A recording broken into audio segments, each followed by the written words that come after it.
Very good evening class. Welcome to our YouTube channel RPSC bio academy. हम जो unit discuss कर रहे थे वो कर रहे थे प्लांट मॉर्फोलॉजी, जिसके अंतर्गत हम स्ट्रक्चर ऑफ फ्लावर के बारे में डिस्कशन कर रहे थे। अब हम पढ़ेंगे स्टेमन के बारे में।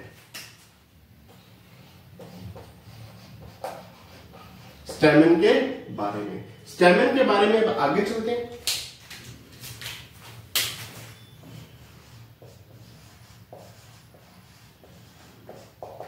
Addition of stamen. Addition of stamen इसका मतलब क्या है? जब स्टेमन किसी फ्लोरल पार्ट्स के साथ क्या हो जाए? अटैच हो जाए। किसी भी फ्लोरल पार्ट्स के साथ अटैच हो जाए उसे कहते हैं addition of stamen. Addition of stamen. Stamen किसी और फ्लोरल पार्ट्स के साथ क्या हो जाए? अटैच हो जाए।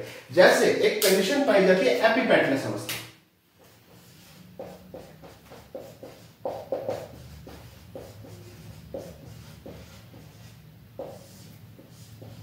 एपिपेटलस अवस्था, यहां पर क्या पाया जाता है? जो स्टेमन होता है, जो क्या होता है? स्टेमन होता है, वो किसके साथ अटैच हो जाता है? पेटल्स के साथ। पेटल्स के साथ क्या हो जाता है? अटैच हो जाता है। एपिपेटलस अवस्था में स्टेमन किसके साथ अटैच हो गया? पेटल्स के साथ अटैच हो गया। कहां पाया जाएगा? सोलेनेसी फैमिली में।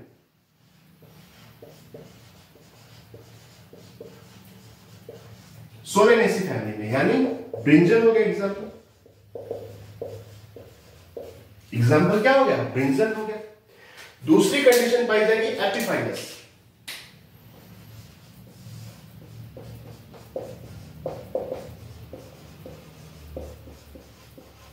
या इसे कहेंगे एपिटेपेलस। एपिटेपेलस या एपिफाइलस कंडीशन। देखिए, सबसे पहले क्या पाया जाता है? कैलिक्स। कैलिक्स के बाद क्या पाया जाता है? कोरोला। जब कैलिक्स और कोरोला दोनों ही एब्सेंट हो जाए, यानी यहां पर ना तो कैलिक्स है ना क्या है? कोरोला है, एक और आवरण पाया जाए, एक और चक्र पाया जाए, एक और होल पाया जाए, जिसका नाम हो पेरियंथ। यहां पर कैलिक्स भी नहीं पाया जा रहा, कोरोला भी नहीं पाया जा रहा, एक अलग चक्र, एक अलग होल पाया जा रहा है, जिसे बोलता है पेरियंथ। पेरियंथ किससे मिलकर बना हो? टेपल्स के साथ। जैसे हमने पढ़ा था ना कि सेपल्स आपस में मिलकर कैलिक्स बनाते हैं, ठीक है, पेटल्स आपस में मिलकर कोरोला बनाते हैं, वैसे टेपल्स आपस में मिलकर क्या बनाए? पेरियंथ बनाए। पेरियंथ क्या है? ना तो कैलिक्स है ना कोरोला है, ये एक अलग ही आवरण है जो कि सिंगल आवरण होता है, ठीक है। ये कहां पाया जाता है? Liliaceae family. लिलिएसी फैमिली में या लिली में, ठीक है। अब हुआ क्या है यहां पर जो स्टेमन था वो पेरियंथ के साथ अटैच हो गया। स्टेमन किसके साथ अटैच हो गया? पेरियंथ के साथ अटैच हो गया। यानी जो नया आवरण है, ना तो वो कैलिक्स है ना वो कोरोला है, बल्कि एक अलग ही आवरण है और एक ही आवरण है। वैसे तो दो आवरण पाए जाते हैं, कैलिक्स और कोरोला, अब एक ही आवरण पाया जा रहा है, ठीक है, जिसका क्या नाम है? पेरियंथ। पेरियंथ टेपल से मिलकर बना है और इस पेरियंथ के साथ स्टेमन आकर क्या हो गया? अटैच हो गया। कहां पर? लिलिएसी या लिली फैमिली या लिली में, यहां पर, ठीक है। क्या बोलेंगे? एपिफाइलस या एपिटेपेलस अवस्था, ठीक है। तीसरी अवस्था क्या है? गायनेंड्रस अवस्था।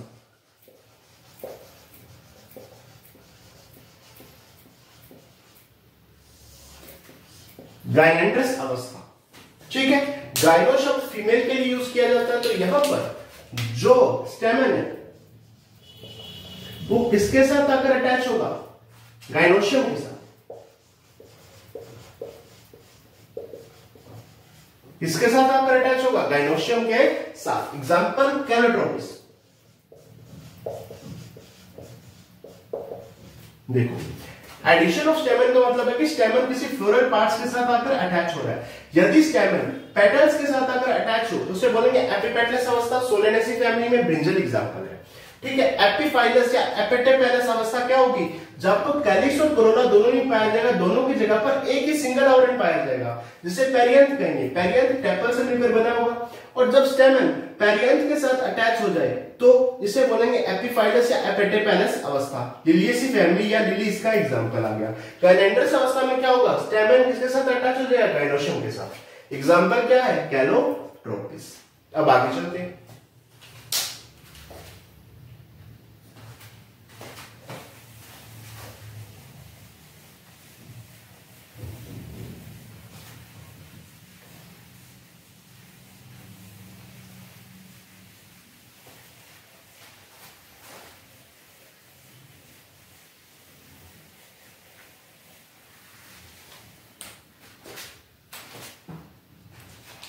देखिए अब हम पढ़ते हैं लेंथ ऑफ स्टेमन।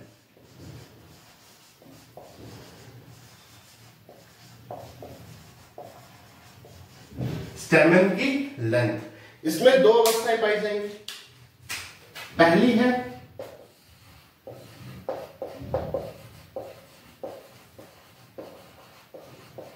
डाइडाइनमस अवस्था और दूसरी है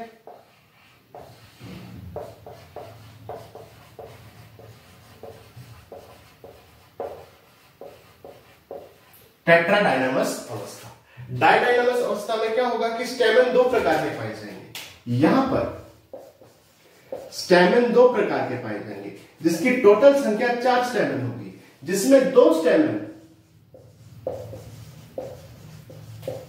लॉन्ग होंगे और 2 स्टेमन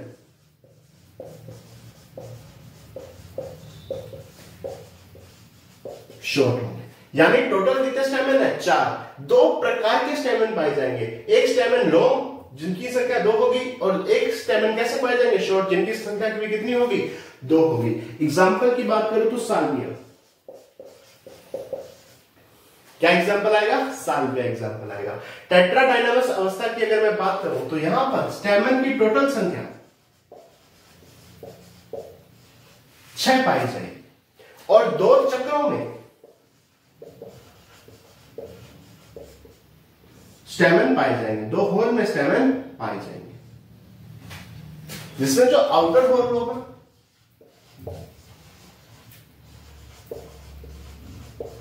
आउटर होल कैसा होगा, इसमें 2 स्टेमन और शॉर्ट पाए गए। दोनों स्टेमन कैसे हैं, शॉर्ट हो गए, जबकि इनर चक्कर जो होगा या इनर होल जो होगा उसमें 4 स्टेमन होंगे, और चारों कैसे होंगे, लॉन्ग। एग्जाम्पल की बात करो तो क्रूसीफरस,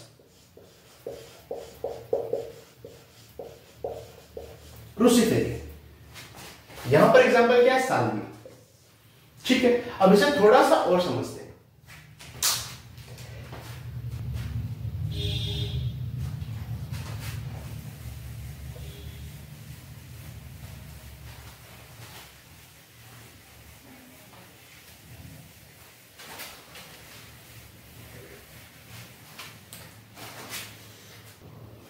देखिए ये डायडाइनमस अवस्था है, जहां पर 2 प्रकार के स्टेमन पाए जा रहे हैं। ठीक है, ये है शॉर्ट स्टेमन,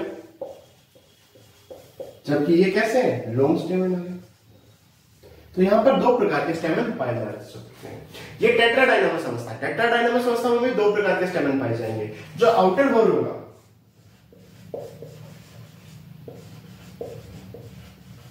जो बाहर चक्र होगा वहां स्टेमन कितने होंगे, 2 होंगे, शॉर्ट होंगे, और जो इनर साइकिल होगा, इनर होल होगा, वहां स्टेमन 4 होंगे और लॉन्ग होंगे। इसका एग्जांपल क्या था, साल्विया या लेविएट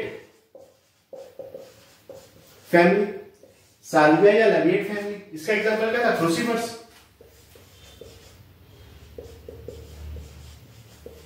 क्रूसीफेरी फैमिली। ठीक है, तो इस तरह से 2 अवस्थाएं पाई जाती है, डायडाइनमस अवस्था और टेट्राडाइनमस अवस्था। अब आगे चलते हैं।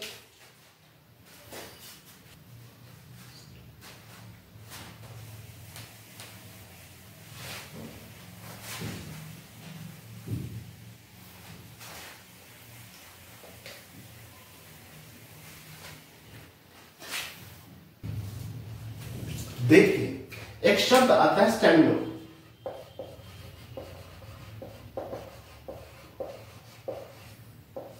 शब्द क्या है?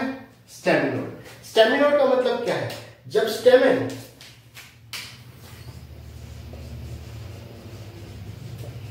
प्रेजेंट हो, स्टेमन क्या हो? प्रेजेंट हो, स्टेमन पाया जा रहा है, लेकिन कैसा है? स्टेराइल है, फर्टिलाइजेशन नहीं कर सकता, स्टेराइल है, फर्टाइल नहीं है, फर्टिलाइजेशन में हिस्सा नहीं ले रहा, स्टेराइल है, पाया जा रहा है। ठीक है, जैसे एग्जांपल क्या है? साल्विया। स्टेमिनोड उसे कहेंगे जब स्टेमन तो प्रेजेंट हो लेकिन वो स्टेराइल हो, फर्टिलाइजेशन में हिस्सा नहीं ले, फर्टाइल ना हो। जैसे कि एग्जांपल क्या है? साल्विया। इसे कहते हैं स्टेमिनोड। क्या कहते हैं? स्टेमिनोड। अब आगे चलते हैं।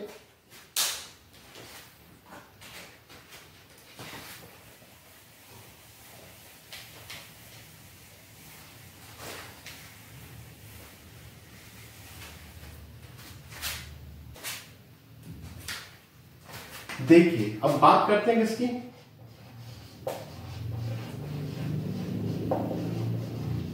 गायनोशियम की। गायनोशियम की बात की जाए तो ये फीमेल रिप्रोडक्टिव पार्ट है।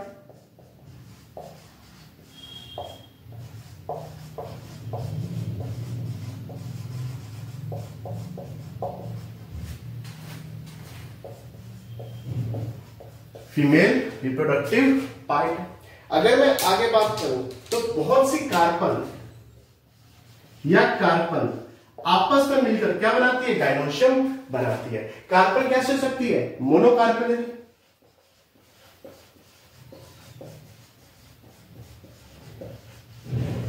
मोनोकार्पेलरी अवस्था, यानी कार्पल क्या हो? एक ही हो।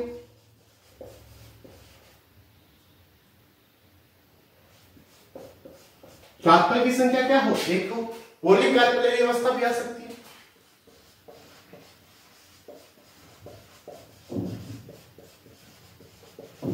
यहां पर कार्पल्स क्या होती है? ज्यादा होती है। कार्पल की संख्या क्या होती है? More than one. जब कार्पल एक हो तो उसे बोलेंगे मोनोकार्पेलरी अवस्था, जब कार्पल एक से ज्यादा हो उसे बोलेंगे पॉलीकार्पेलरी अवस्था। ये दो प्रकार की है, एक एपो कार्पस अवस्था, एक सिनकार्पस अवस्था। सिनकार्पस अवस्था। एपोकार्पस अवस्था में क्या है? एक से ज्यादा कार्पल है लेकिन आपस में कैसे है? फ्री है, जुड़ी हुई नहीं है। जैसे रोज, गुलाब में, लोटस, कमल के फूल में, यहां पर एक से ज्यादा कार्पल्स पाई जाती है लेकिन एक दूसरे के साथ जुड़ी हुई नहीं है, फ्री है। जैसे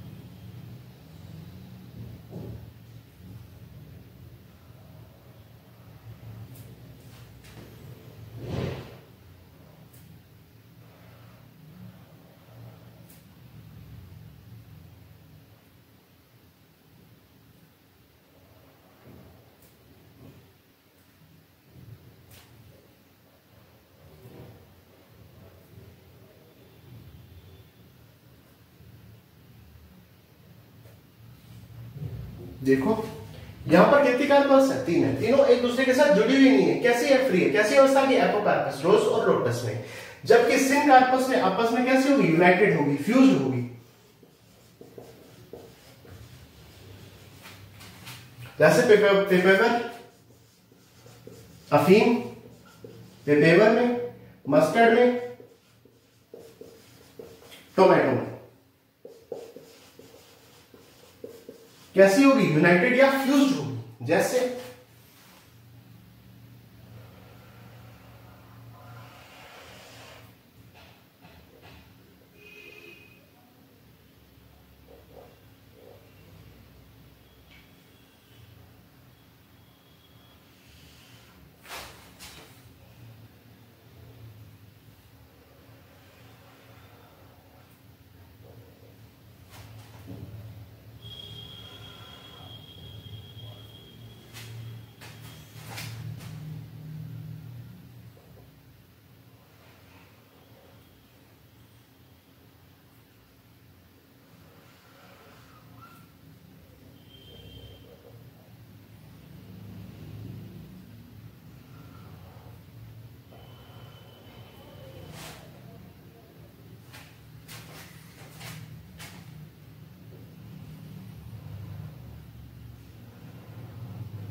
देखो यहां पे जो कार्पल थी आपस में फ्यूज हो चुकी है। क्या हो चुकी है? फ्यूज। यहां पे तो कार्पल्स अलग अलग है, यहां पर कार्पल्स कैसे हो चुकी है? फ्यूज हो चुकी है, जैसे पेपेवर में, मस्टर्ड में और टोमेटो में। ये अवस्था कौन सी आ गई? सिनकार्पस अवस्था। एपोकार्पस में दोनों तीनों एक दूसरे के साथ फ्री है, जैसे रोज और लोटस में। अब आगे चलते हैं।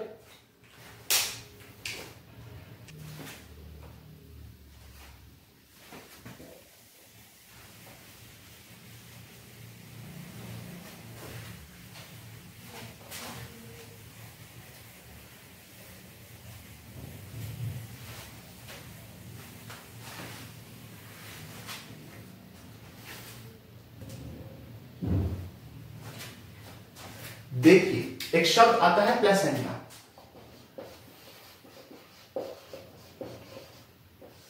प्लेसेंटा क्या है? प्लेसेंटा की बात की जाए, the surface of carpel to which the ovules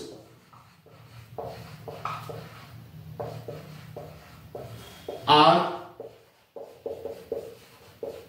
attached। अगर मैं प्लेसेंटा शब्द की बात करूं तो प्लेसेंटा शब्द क्या है? वो सरफेस कार्पल का जहां पर ओव्यूल आकर क्या होता है? अटैच होता है, उसे क्या कहते हैं? प्लेसेंटा कहते हैं। ये प्लांट्स के लिए है, ठीक है। एनिमल्स में प्लेसेंटा का शब्द अलग है, प्लांट्स में अलग है। प्लांट्स में क्या है? वो सरफेस कार्पल की जहां पर ओव्यूल्स क्या होता है? आकर अटैच होता है, उसे प्लेसेंटा कहते हैं, ठीक है। एक शब्द आता है placentation.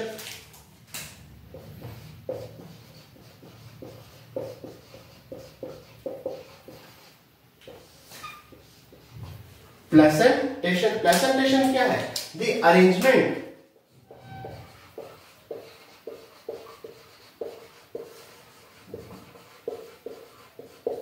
Of ovule the arrangement of ovule within the ovary।